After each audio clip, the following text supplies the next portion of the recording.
Hey, Con, what part of the world are you in? I am in Palm Springs, or Thermal, to be specific. Morning, about to start. Sorry. This is our second home for anyone from Colton.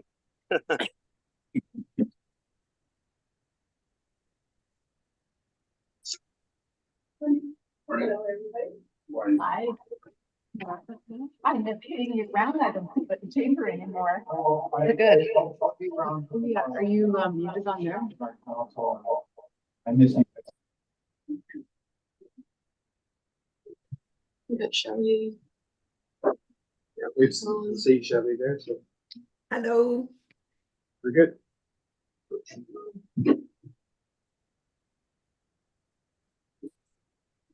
That really perfect. Okay, start.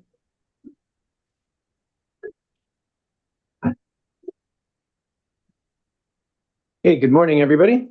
Good morning. Welcome on this beautiful sunny day in April. See a long stretch of sunny days ahead of us. Don't know what that's going to do for our water, but we'll take it as we can, I guess. I'd like to call our meeting to order and recognize that we're doing our business this morning on the traditional unceded territory of the Petchesett and Sechot First Nations. Our meeting is being recorded and live streamed to YouTube on the Regional District website. And perhaps we could just go around and have the committee members who are present in this meeting, both via Zoom and in person, just introduce themselves. So starting here with Mike. Mike Gans, Raleigh Fire Department. Harley Wiley, Sechot Elected Council. Pat Deacon, City of Port Alberni. I'm a non-voting member of the committee. Morning, Aklama Penny Cote. I am the Sprout Lake Electoral Area Director and member on this board. Thank you. Cindy Solda, City Council, representing the City of Port Alberni. And from Zoom, starting with Shelley. Sure. Shelley Crest, Port Alberni Port Authority. Thank you. And Michael Hoff. I'm Michael Hoff, member at large, Sprout Lake. Okay. And our newest committee member, and welcome, Akon. I can see you under an umbrella.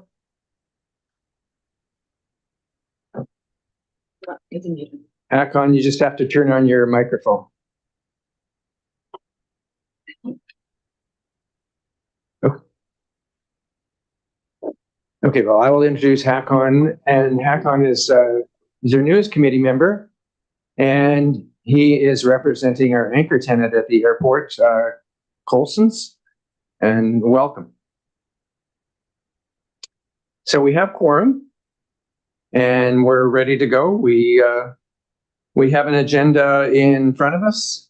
A motion to approve the agenda would be in order. Cindy, is there a seconder?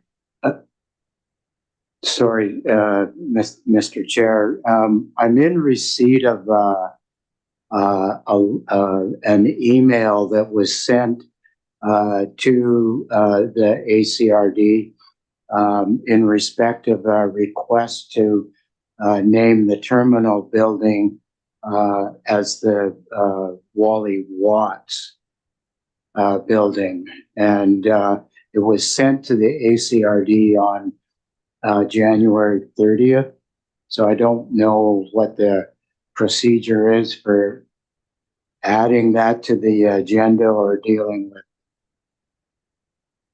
I'm not sure either. Harley, I'll defer to you. Okay, who did the request come from? I'm familiar with the name and I'm probably safe in guessing what's behind it, but who did the request come from? David Willichar. Okay. If I can just comment, I don't think this might be the time to be looking at making a decision on that. If we do add this to new business, I would think it would be for discussion purposes only. Thank you. Okay, I have to confess, I'd really rather it go to staff first and then have them look at it and then bring something to us as an advisory committee. So Pat, if you wouldn't mind making sure that staff gets that, please, and then not to denigrate it in any way. I think procedurally that's a little bit better. Okay, the motion to approve the agenda has been moved. Was it seconded? Harley, second. And all those in favor? And the motion is carried. Thank you. Seeing no declarations in terms of conflict of interest, we do have the minutes of our last meeting, which was January 18th, 2024. Everybody's had a chance to look at it. To adopt? Thank you. Motion to adopt second. Any opposed? In favor? Motion is carried. Thank you. There's no correspondence. There's no request for decisions. And this brings us to a report. The first one on the AVRA terms of reference. And I'm not actually sure who's going to be doing that.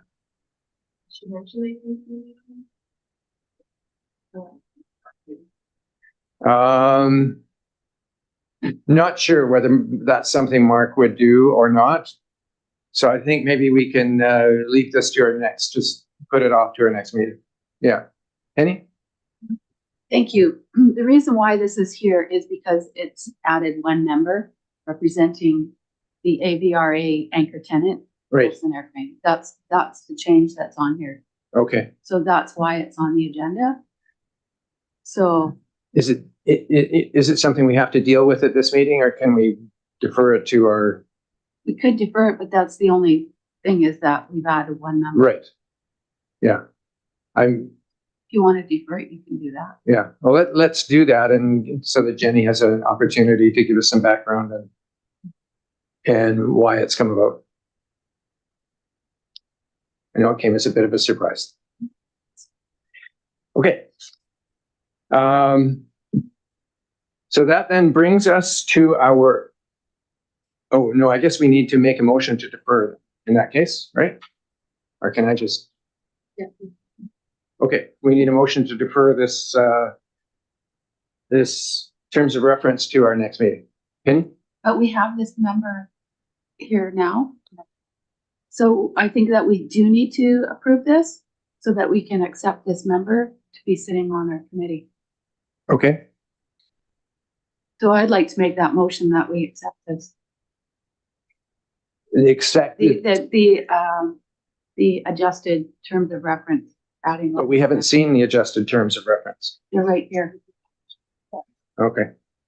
Sorry.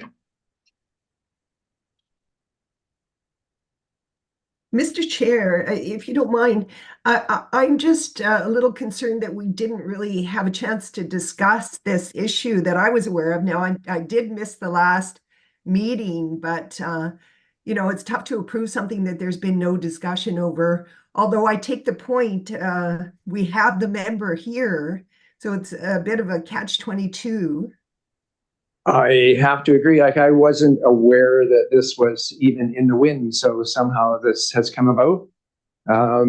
Penny and then Cindy.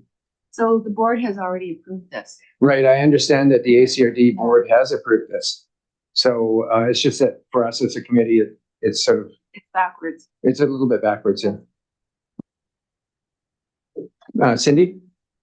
So, yes, the member is here, and if you defer it, it's fine because it's not a closed meeting, so it becomes a member of the public until it's ratified at the next meeting or something like that, voted on. Okay, it would just be nice to have the staff give us some background on what came about. So, Mr. Chair, does staff have any background right now that they could give us something? Maybe that's the question to ask. I just came in because I can see that you guys were struggling with this. I prefer that the community services team speak to this item. I don't know if Mark, if you can speak to it, have the background. I know Jenny isn't here at the moment. Through the chair, I don't have the background for this. I was away when this transpired. Okay, then I would just recommend that this committee defer this until your next meeting. It is adopted by the board, so it is fine if the member is here and participates in this committee meeting. Okay. Can I just raise a point of procedure, though? I'm just a little concerned that if we're not approving it, it's deferred, then we're asking the member to be here to vote. So I'm not sure they're standing to do that. You know, they're not a member of the public, and they're a pending member, or I guess an approved member by the board. And I guess if the board's already approved it, it seems a little bit fait accompli, and we might as well just kind of rubber stamp it and get on with it, if you ask me. I would have liked some background. I would have liked some rationale around it. I'm not saying I disagree with the appointment, only I was trying to understand how it came about, etc. But here it is, and I don't think personally it's a bad thing. I just think that deferring it is going to just put us in a awkward spot. So my suggestion is just to get on with it. Okay, Cindy? I have no problem moving forward with it. Obviously, we have city reps on the ACRD, and they approved it. But maybe we could also let the ACRD know you put us into this advisory, AVRA advisory, and you've done one step ahead of us, right? And maybe it should have come to us first before you move forward on the other way. As you said, it was a little backwards. So lesson learned, and we just move forward on it. We still can get more information at the next meeting, just so we have it in our heads or information sent out. So, I mean, it's not like we can't move forward. So that's another route to go. I agree with Cindy. I think we need to give some feedback around that. I personally was thinking that, if this is going to be an ACRD board appointment, maybe it should be designated as such. But I totally agree with Cindy. Let's ask for some background, give some feedback, and just get this done today. Heather? Thank you, Chair. Yeah, just to respond to your comments, Shelley, the board did appoint this member, so it is procedurally fair for this person to participate in this meeting. So there's no concern with that. But normally, member recommendations come to the committee first. However, in this case, this was done backwards. So I just can't speak to the background. So I'm fine if you want to move forward with this, receiving this report. I'm fine if you want to defer it. It's up to the committee. Well, I can tell you from my perspective, we're a duly constituted committee with advisory role, and procedurally, it should have come through us first. So to make that point and underscore that point, I personally would prefer to defer. We can't change the fact that it's happened, and I don't disagree with it having happened, but I think it would be respectful to us as a committee to come to us with a staff explanation as to how this whole thing came about.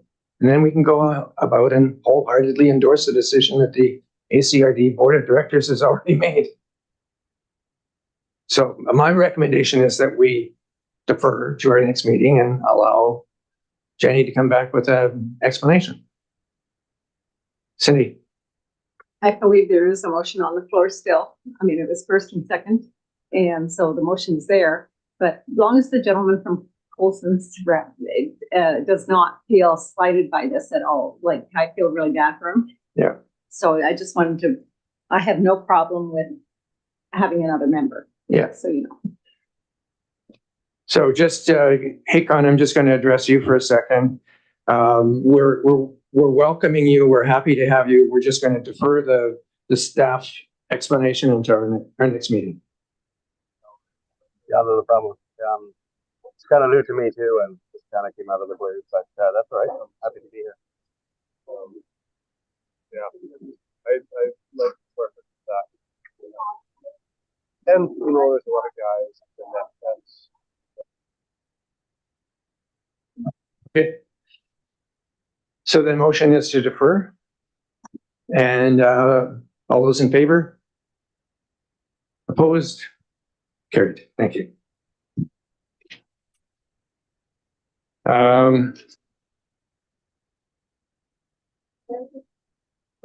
Yes, go ahead.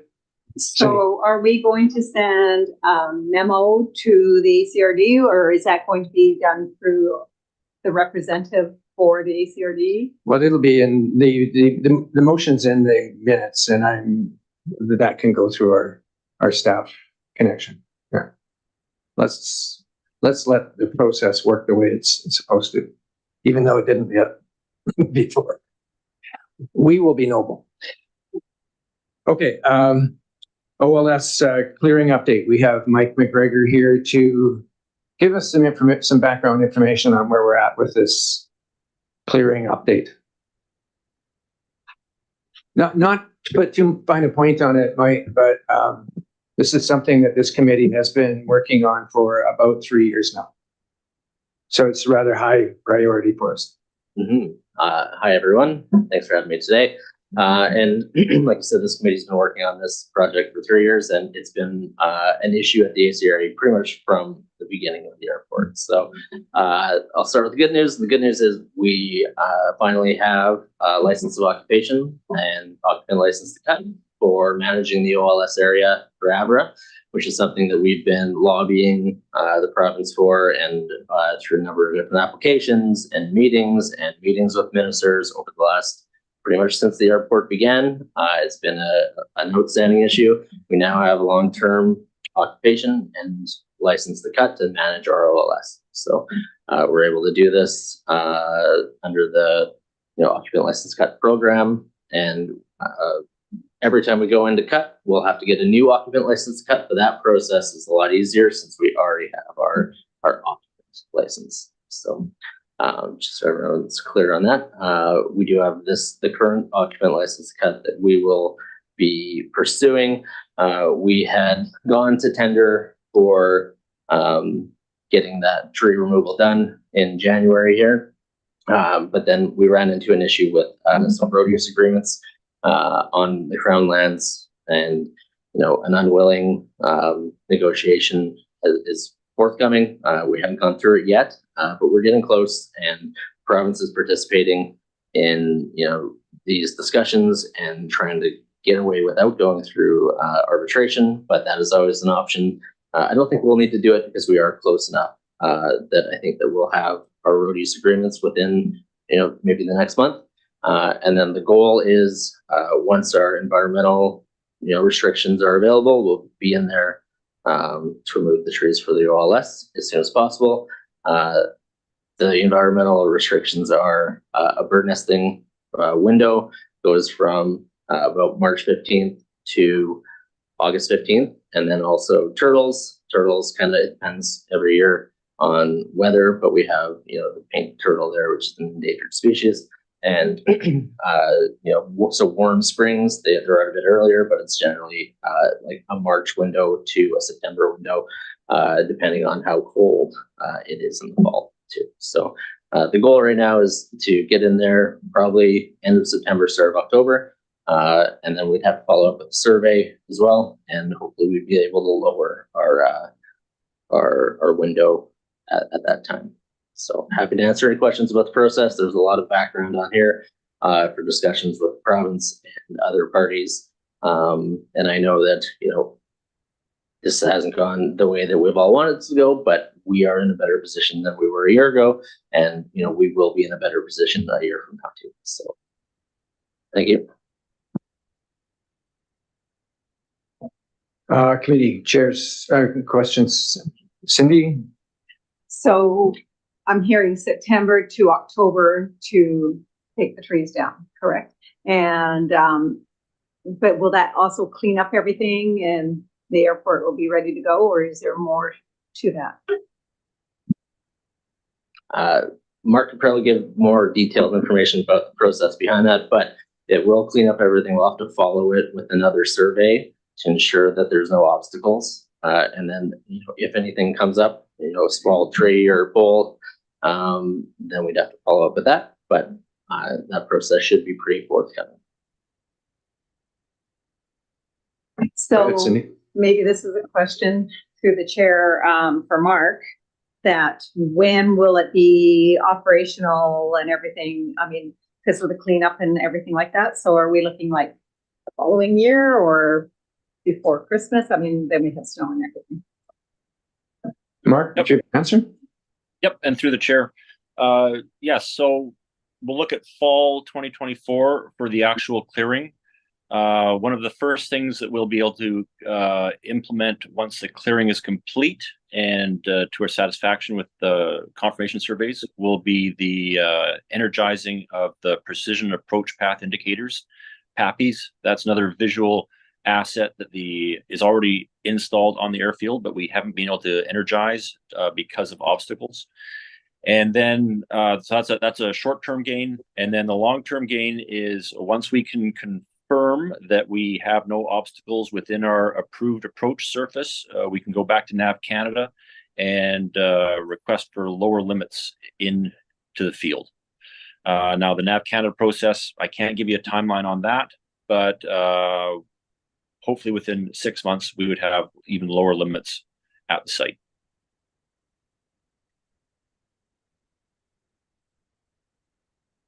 Any other questions? Hakon, did you have a response to that? Hello there. Yeah, I'm not really. I was in touch with Mark not long ago, so he kind of briefed me on the situation. So I think I'm up to speed on where things are at. Okay, thank you. Mike and Mark, thank you for your answers to our questions. Just one small question from me, and it's just me and numbers. About how many trees are we going to have to remove in order to satisfy this? I can answer that one through the chair. Our current survey is from 2020. In that we have a number of targets. Each target represents a cluster of trees. So we're probably looking in the number of probably 2,000 to 3,000 vegetation stems that we're looking at removing. So it's actually a quite a extensive job. The survey only highlights the high points, and that's typical from a survey work we even do on the West Coast. We don't identify every single tree, otherwise it'll just be just a red map. But we target the high points and then take the cluster around the high point. So about probably 2,000 to 3,000 trees will be removed during this process. Okay, thanks, Mark. And has a decision been made at this point as to who's actually going to do the work, or does that come at a later date? That'll come at a later date, but we do have contractors in the wings that we actually will probably access once we're closer, once we're a little closer to the process. So we do have contractors that can conduct the work locally. Okay, well, when we do finally get this done, I think we can consider this, the committee would consider this as a big win for us, because it's certainly something that's needed to make bigger use of the $8 million investment in the airport expansion that was made, 6 years ago. Harley, your question? Yes, with this, I'm sorry, I was a bit distracted here. I'm taking on a lot more responsibility and roles with our council, as we have 2, possibly 3 stepping aside from some duties. And I'm trying to do my best at multitasking. And I picked up, we're talking about tree removal, and that's what brought me back into focusing on the meeting here, because I remember when I returned to Port Alberni to Tsishat in 2017 after being away for close to 50 years. This was one of the very first things that came up in my first meeting with ACRD, and there was discussion. Now John Jacks was attending that meeting, and I brought Daryl Ross and Lisa Gallick and our current chief at that time, Cynthia Dick, into that meeting. And when this topic came up, the question that I, Daryl, and Lisa brought forward to it is, if you're going to be having any work done, whether it is the airport cutting down trees or at the landfill, that Tsishat be included in any RFP. And at the time, I think there was some surprise that why would Tsishat be looked at being included with the RFP for tree removal. And I reminded the group that we have a forestry department with people with the equipment and the experience. And I'm not going to talk about the landfill. That's a completely separate topic. But what I can say about that is the landfill working group and the solid waste management group are aware of Tsishat. I don't know if I'd say recommendations. I think requirements for us to be on board and approve things like this is for inclusion of acknowledgement of Tsishat land at any opportunity to be included with RFPs or to have Tsishat people hired on any initiative. So as we work towards selection, I just want to make sure that we ensure that Tsishat is included with any RFP and any employment that takes place and other things. And I think that it would be helpful to have this discussion at either one of our regularly scheduled landfill working group meetings, solid waste management group meetings, or perhaps even a separate informal discussion about this. I think if we could do that, we're not in opposition to this, but it's the 21st century, and the land in the Alberni Valley is Tsishat territory, and it's important for us to remind everyone of that. And it is getting a stronger level of understanding with the city, with ACRD, with the school district and others, that we are at the table and that we are having to have that recognized and have to be participating in anything that is taking place within our territory. So that's part of what my message as a council member is to bring to this. And if anything, I hope and I would encourage you to schedule a meeting with, if not something I suggested, perhaps at least a meeting with our chief counselor, Ken Watts. I think that covers it. Thank you. Thanks, Harley. That's a really important reminder. So we'll leave that with you, Mike. Cindy.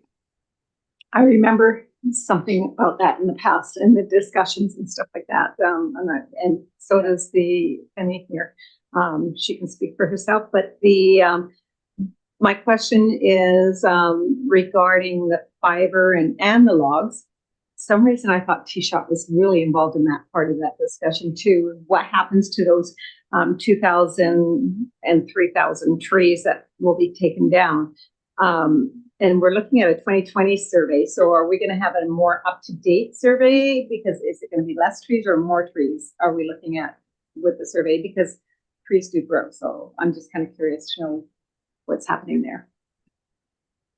Harley, go ahead. Okay, yes, thank you. That's true. That was, I believe, Lisa Gallick that brought that up in our meeting, and I thanked her for it afterwards. And it led to some more discussion with me because she said, well, you know, what would be good in addition to that is if we had our own equipment to do the log hauling, et cetera. And I said, you're right. And one of the things I've done, my last job in Alberni Valley was working with McMillan Bloedel at the Cameron Lake Division. So I have close to 10 years of experience working as a logger. And my first thought was, well, yeah, if we could afford to purchase a chunk truck, which is basically self-contained with logging and loading it and driving it away, we were looking into and pursuing that because you're right, the wood fiber. And it was at that time that the Sand Group was assertive in meeting with Tsishat, in looking to gain Tsishat support to increase their stumpage, or I forget the other terminology that is used in the forest industry. But we were keen on that, and I think that it's something that I think is still in the discussion, or should be in the discussion. And we have some other initiatives that are taking place separate from this and separate from Sand Group. But in the back of my mind, I felt this may be the right time to re-engage in some discussions with them about some possibilities, some options, perhaps some partnerships, and that go beyond this. So thank you for that reminder. I don't know if there's anything more I can add to that, or if anybody might have any questions for me. Cindy, go ahead. Sorry, I'm playing back and forth here, but there should be something in the minutes. If we're going to go back, why can't we just take a look in 2017? You say about that time, there must be something in the minutes. And maybe that, through the chair, might be a great recommendation. So let's take a look at some minutes from those discussions. That would be about May or June. That was when I first began acting executive director role with CISHAT. So that was one of the first meetings I had. The first meeting I had was with you, Mike. I remember that. Thank you. That's when we reminded each other that we worked together at Camera Division. Penny and then Mike. Thank you. Maybe staff could answer this to the chair. I'd like to know, trees have been taken down already. And so I'd like to know who we used in the past, and I'd like to know a list, because we are in a situation where it's going to be a tight time frame to take these trees down. It might be inopportune for First Nation to come in if you're busy in another area. We need to get these trees down as soon as possible so that we can open up our aerodome. So if staff know who did the work in the past, that'd be appreciative. Thank you. Mike. Actually, maybe Mark can answer that question better than I can. I know there was a Section 52 done in 2018 by the Thunderbird fire crew under agreement for the province, but I think there was further trees taken down after that, and maybe Mark is aware of the contractor.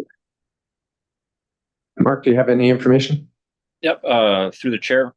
Yes, we had a combination. We've done most of the clearing, or actually all of the clearing on the west end of the airfield. That was in conjunction with Vancouver Island Tree. We felled and hauled the logs, and then the logs were remained part of the province, and the province did a log sale with the timber that was removed. So the OLS, that portion of tree removal was done around riparian zones and also on tree farm licenses in that area. There was also another section of logging that was carried out by a third party, basically to the west of the Turtle Lake area, that benefited us. That was a clear cut, and I think that was Green Max that conducted that work, but that took out quite a few targets that we would have otherwise had to have clear as well. Thanks, Mark. Penny has a question. Thank you. So the complication here, I think, is that we don't own the land. We're asking the province to go in and make sure that we can have that land cleared. So I think that's another layer. Am I correct on that? Thank you. Mark, is that correct? That's going to be a Michael response. Through the chair, I'd say that it's layered. We do now have this license of occupation, so it is Crown land, but we have a license of occupation and license to cut over a large section of our OLS. There are a couple small areas that have tree farms on them that we need to work with the ministry to ensure that it gets cleared, but that's a small piece compared to what our license of occupation is.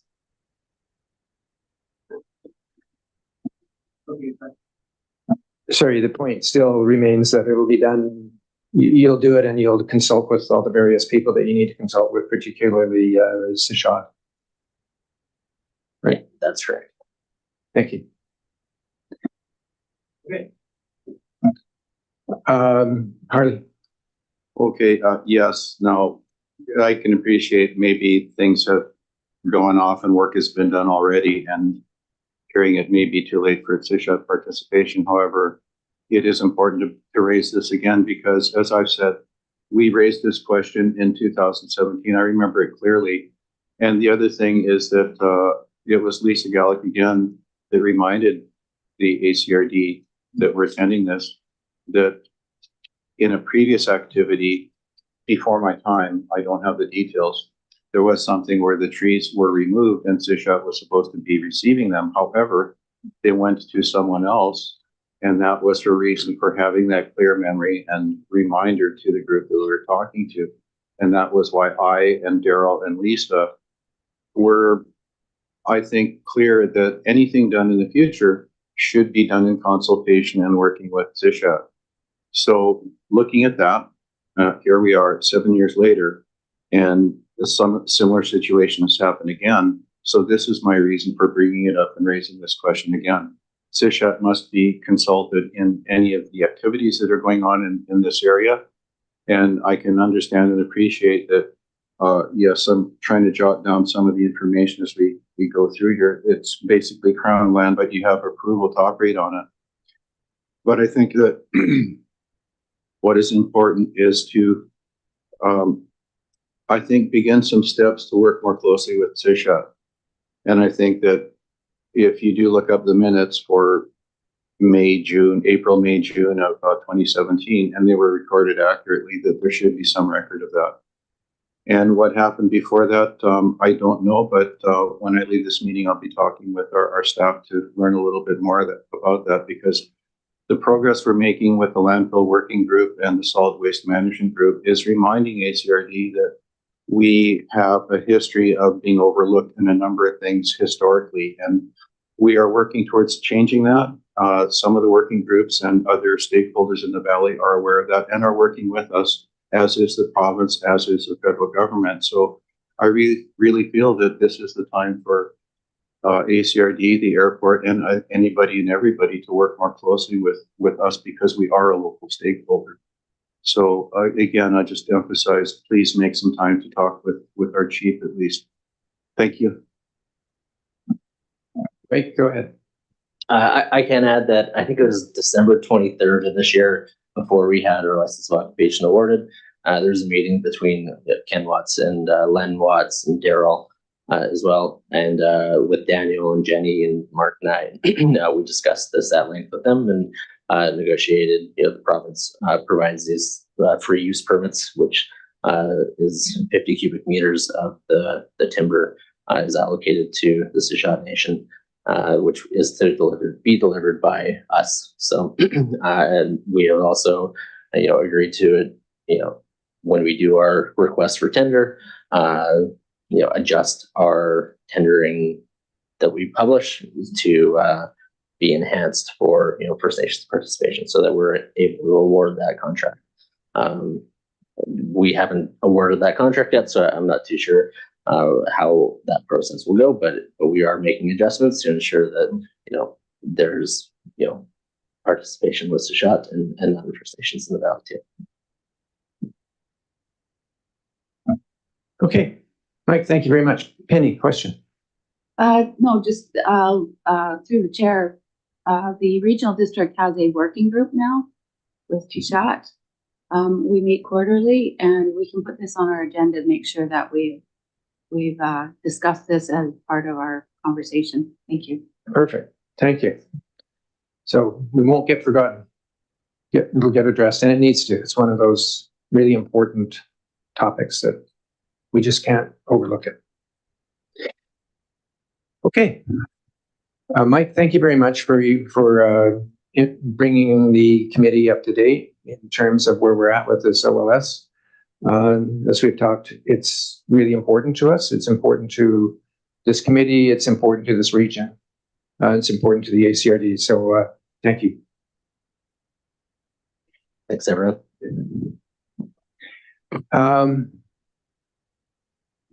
Committee, that then brings us to, there is no late business, but this brings us to question period. Oh, thank you. I've got this helicopter on my shoulder here that reminds me of things. Thank you. We need a motion to accept those reports, please. Cindy, Harley, anybody opposed? Very good. Carried. Thank you. This brings us to our question period. If there's anybody by Zoom or anybody in the meeting here that has questions related to our topics today, this is an opportunity.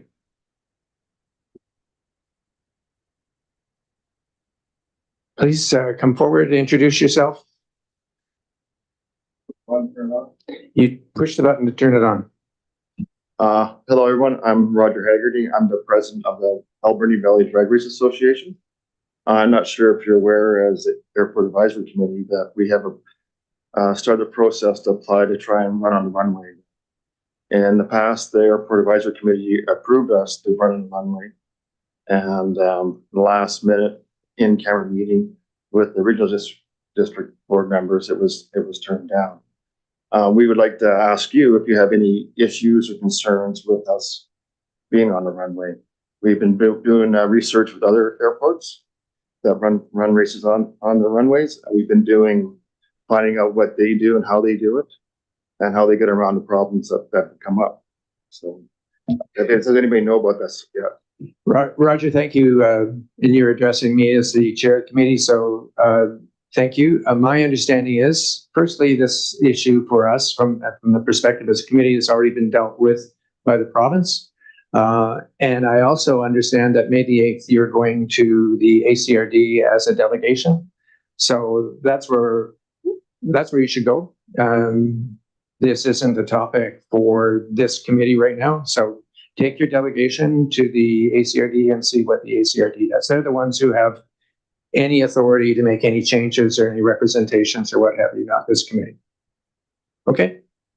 What would point in that? Last time the ACRD sent it to you guys, and then it came back to the ACRD. That's why we came here to let you know that this is happening. So I was just asking for direction from you guys, what you had issues with in the past, and that's all I want to know. Okay, thank you. And the province did make a statement that made it really clear in terms of use, and so that's why it needs to go to the ACRD as the legislative body, not to us. Harley, you had a question. Yes, I don't know if it's a question, more of a comment. I know I've had one of my contacts with ACRD bring that to me and to our chief and counsel. And I've had one member of your organization ask to speak to me in a separate meeting about this. What I can say is that when we as CISHA received this information about your request and looking for a CISHA feedback or a decision on it, I do recall, and it's safe to say that what our chief said is that he would like to hear both sides of the story before any decision is made either way. So what that has done is provided an opportunity for us to hear both sides of the story. And I think that's why one of your representatives asked to speak with me. And we had a lengthy discussion and talked about the other benefits that it brings to the valley with, increased revenue and I think employment, tourism, and a wide range of other things. So I think that there's opportunity to get your ducks in a row, so to speak, to present a balanced presentation that we'll be looking at from ACRD, and I hope that's of some help to you. So thank you. Thank you, Harley. We are going to be presenting to Shashad also. That's on our agenda in the near future. Thank you. Thank you for everyone for your time. Okay, thank you. Do we need? I'll just mention there are no questions from the public. Thank you. And then motion to adjourn. And seconded. We're done. Thank you very much, everybody.